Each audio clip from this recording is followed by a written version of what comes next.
Mabes Polri sebut Irjen Verdi Sambo terus diperiksa intensif dalam kasus tewasnya Brigadir Joshua. Tembakan peringatan dilepaskan petugas saat menggerebek kampung narkoba di Medan, Sumatera Utara.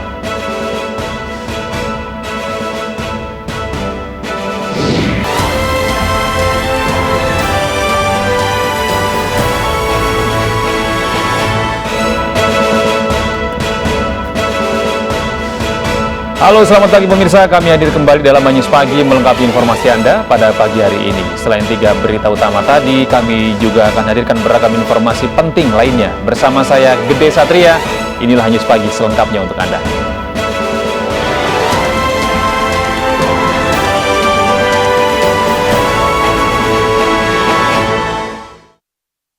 Pemirsa, polisi menggerebek kampung narkoba di Medan, Sumatera Utara. Polisi menangkap 4 orang dan menyita paket dan alat isap sabu.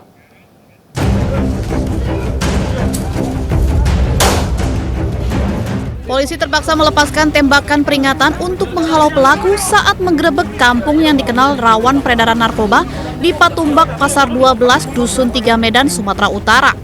Sejumlah warga yang diduga pengguna narkoba berupaya kabur dari serbuan petugas. Polisi menangkap 4 pria yang merupakan pengguna narkoba dan menyita sejumlah paket dan alat hisap sabu. 2 mesin judi tembak ikan dan 4 mesin judi jackpot juga dibawa ke markas polisi. Ada bom beserta dengan alat hisapnya. Kemudian untuk saat ini tersangka dan barang bukti akan dibawa ke Polsek Patumbak untuk dilakukan proses penyidikan lebih lanjut. Polisi tengah memburu pemasok narkoba kepada para pengguna yang ditangkap. Dari Medan, Sumatera Utara, Adi Palapa, iNews melaporkan. Pemirsa, perkembangan kasus kematian Brigadir Joshua hingga kini masih bergulir. Dalam konferensi pers pada Sabtu malam, Kadif Humas Polri Irjen Pol Dedi Prasetyo menyebut Irjen Verdi Sambo masih terus diperiksa intensif. Dan berikut keterangan lengkap Kadif Humas Polri Irjen Pol Dedi Prasetyo. Dari hasil komunikasi saya dengan tim SUS dalam hal ini masih mendalami proses penyidikan terkait menyangkut masalah kejadian di Duren 3. Jadi tim SUS ini kerjanya adalah pro justisia. Ya, tapi sesuai dengan arahan Pak Kapolri, selain tim SUS ada juga inspektorat khusus. Seperti yang sudah disampaikan oleh Bapak Kapolri kemarin malam, bahwa inspektorat khusus sudah melakukan pemeriksaan terhadap 25 orang. Dari 25 orang ini 4 sudah ditempatkan di tempat khusus. Ya, dalam rangka untuk proses pembuktian yang lainnya dulu adalah sidang kode etik karena ketidakprofesionalan di dalam melaksanakan olah TKP. Pada malam hari ini, ya, saya bacakan dari hasil kegiatan pemeriksaan tim gabungan, ya, Wasriksus ini pengawasan pemeriksaan khusus, ya, terhadap perbuatan Irjen FS yang diduga melakukan pelanggaran prosedur dalam penanganan tindak pidana meninggalnya Brigadir J, ya, di rumah dinas Kadipropam Polri. Dari hasil pemeriksaan Wasriksus atau IRSU, Inspektorat Khusus, ya, terkait menyangkut masalah peristiwa tersebut, sudah memeriksa kurang lebih sekitar 10 saksi. Dari 10 saksi tersebut dan beberapa bukti, ya, dari IRSUS menetapkan bahwa Irjen Pol FS, ya, diduga melakukan pelanggaran, ya, terkait menyangkut masalah ketidakprofesional di dalam olah TKP. Oleh karenanya, pada malam hari ini yang bersangkutan langsung ditempatkan di tempat khusus, yaitu di Korbrimopolri. Ini masih berproses rekan-rekan. Ya, sekali lagi ini masih proses. Kami minta untuk rekan-rekan bersabar dulu. Jadi harus bisa membedakan. Kalau IRSUS fokusnya menyangkut masalah pelanggaran kode etik. Kalau tim SUS kerjanya adalah proses pembuktian secara ilmiah atau saintifik. Ini masih juga berproses. Apabila nanti sudah ada istilahnya update yang terbaru, baik dari Inspektorat Khusus maupun Irsus nanti akan disampaikan lebih lanjut. Yang jelas, komitmen Bapak Kapolri terkait kasus ini akan dibuka secara terang benderang, ya, dengan proses pembuktian secara ilmiah. Karena dua konsekuensi, ya, baik konsekuensi secara ilmiah ini, keilmuan harus betul-betul sahih hasilnya, dan juga konsekuensi secara yuridis harus bisa dipertanggungjawabkan nanti pada saat di persidangan. Jadi itu yang saya sampaikan kepada rekan-rekan pada malam hari ini. Ya, ada pertanyaan?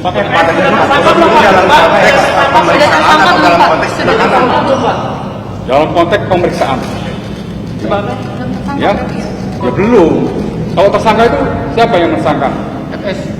Ya Bu, yang tersangka kan dari tim sus. Ini kan Irsus, makanya jangan sampai salah. Jadi tidak benar ada penangkapan, tidak benar ada penahanan. Ya betul. Ya, jadi tidak benar ada itu. Inspektur Khusus itu memeriksa pelanggaran kode etik yang dilakukan oleh 20 orang yang kemarin disebutkan oleh Bapak Kapolri. Ya. FS dibawa ke Makobrimob jam berapa, Pak? Kenapa? FS dibawa ke Makobrimob jam berapa, Pak? Ya sore tadi ya. Pak, kenapa di Makobrimob nih, Pak? Ya. Kenapa nggak Sekali lagi bahwa proses ini agar betul-betul berjalan secara independen, kemudian secara akuntabel, dan prosesnya harus cepat. Ini sesuai dengan perintah Bapak Kapolri. Ya, kita lebih fokus ke tim susnya. Ya, karena tim sus ini prosesnya apa yang dilakukan semuanya memiliki pertanggungjawaban keadilan. Ya, jadi saran saya itu rekan-rekan. Ya. Nanti akan kita sampaikan kembali. Ya, belum tahu. Ini berarti nanti ada akan hubungannya sampaikan. dengan anggota Brimob yang datang ke Baris Krim hari ini, Pak? Kenapa? Ini berarti ada hubungannya dengan... Tadi sudah dijelaskan oleh Pak Dirpidum ya. Pak Dirpidum hanya dari Pak Dirpidum menginformasikan yang melaksanakan penebalan pengamanan itu. Pak, kesalahan prosedurnya itu apa sih, Pak? Apa? Tidak profesionalnya itu Iya. Tadi kan saya sebutkan. Ya. Di dalam pelaksanaan olah TKP seperti Pak Kapolri sampaikan, ya, terjadi misalnya pengambilan CCTV dan lain sebagainya. Ini nanti rekan-rekan, saya tidak mau menyampaikan terlalu terburu-buru. Saya menunggu betul-betul kerja tim sus selesai semuanya. Kalau selesai semuanya, baru bisa dijelaskan secara komprehensif. Ingat, pembuktian secara ilmiah memiliki konsekuensi yang tadi saya sebutkan. Konsekuensi. Sementara itu, suasana Makobrimob Polri Kelapa II Depok pada Sabtu malam terpantau normal dan tidak ada penjagaan khusus. Sebelumnya, Irjen Verdi Sambo dikabarkan dibawa ke Makobrimob berkaitan dengan pemeriksaan etik dalam kasus tewasnya Brigadir Joshua. Seperti diketahui, tim Inspektorat Khusus telah memeriksa 25 personil kepolisian terkait dengan kasus penembakan Brigadir J. Mereka diduga tidak profesional sehingga menghambat olah TKP penembakan ajudan Sambo itu.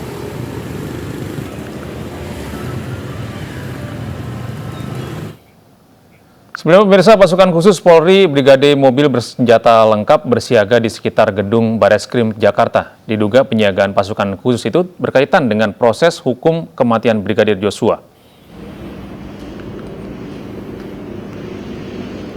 Kantor Bareskrim Polri di Jalan Trunojoyo, Jakarta Selatan akhir pekan ini mendadak tegang. Anggota Brimob bersenjata lengkap bersiaga di sekitar gedung tempat berjalannya penyidikan kasus tewasnya Brigadir Joshua di rumah dinas Irjen Polisi Verdi Sambo. Penyiagaan pasukan khusus ini bersamaan dengan kabar akan ditangkapnya Irjen Verdi Sambo yang telah dicopot jabatannya sebagai Kadif Propam Polri atas kasus kematian ajudannya. Humas Polri yang dihubungi media mengatakan pengerahan pasukan Brimob di Bareskrim Polri masih menunggu perkembangan dari tim khusus Polri yang menyidik kasus kematian Brigadir Joshua.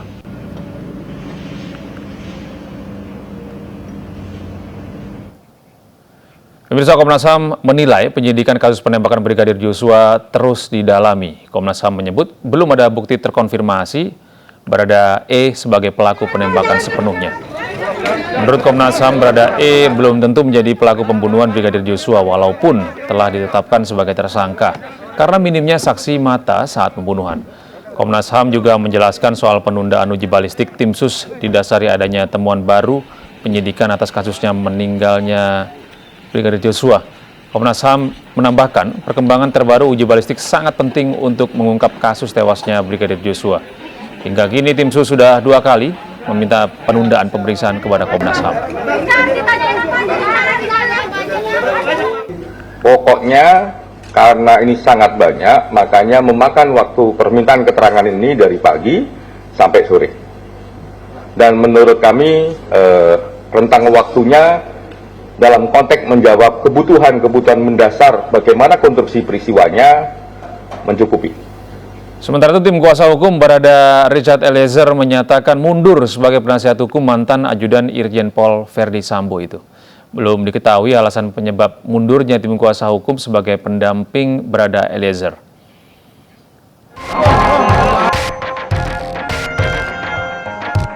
Andreas Nahot Silitonga selaku tim pengacara Barada Richard Eliezer mendatangi Bareskrim Polri pada Sabtu siang. Kedatangan Andreas Nahot Silitonga bersama tim kuasa hukum lainnya untuk menyampaikan mundur sebagai penasihat hukum dari Barada Eliezer. Tim kuasa hukum bungkam saat dikonfirmasi mengenai alasan mundur mendampingi Barada Eliezer. Tim kuasa hukum mengaku telah menyampaikan alasan mundurnya ke Kabareskrim Polri Komjen Pol Agus Andrianto. Seperti diketahui, Barada Eliezer ditetapkan sebagai tersangka pada Rabu malam atas baku tembak yang menewaskan Brigadir Yosua Huta Barat di rumah dinas Irjen Pol Verdi Sambo di Duren 3, Jakarta Selatan pada 8 Juni lalu. Barada E kini mendekam di rutan Bareskrim Polri atas kasus baku tembak itu. Dari Jakarta, tim liputan iNews melaporkan. Beralih ke informasi lain pemirsa, akibat viralnya berita polisi gadungan, seorang pengemudi ojek online menolak ditilang saat terjaring razia di Sawah Besar, Jakarta Pusat. Pengemudi itu khawatir ditindak oleh polisi gadungan, hingga ia memaksa petugas menuliskan pangkat serta nomor registrasi keanggotaan di surat tilang. Bodong itu sendiri nggak megang tilang, nggak rame-rame, nggak ada wartawan. Bapak juga harus mention, Bapak dibuka di situ. Boleh Bapak curiga, tapi curiga Bapak itu harus berdasar. Petugas Satlantas Polres Metro Jakarta Pusat ini berusaha menjelaskan pada pelanggar lalu lintas perbedaan antara anggota polisi gadungan dengan polisi asli. Sejak viral polisi gadungan tindak pelanggar lalu lintas, sejumlah pengendara menjadi curiga saat dirazia polisi. Tak jarang, beberapa di antara mereka protes saat ditilang, bahkan memaksa personil polisi menulis pangkat serta nomor keanggotaan di surat tilang untuk memastikan keaslian keanggotaan mereka sebagai anggota polisi. Ini nomor saya. Nomornya NRI. Berapa NRI? Ya, ketahuan polisi lawan bohongan. Wah, ini lah. Ini polisi berdua sudah banyak kali surat tilang, Bos. Sudah banyak kasusnya. Kenapa bilang pangkat saya? Kalau nggak ada kasusnya sih nggak masalah.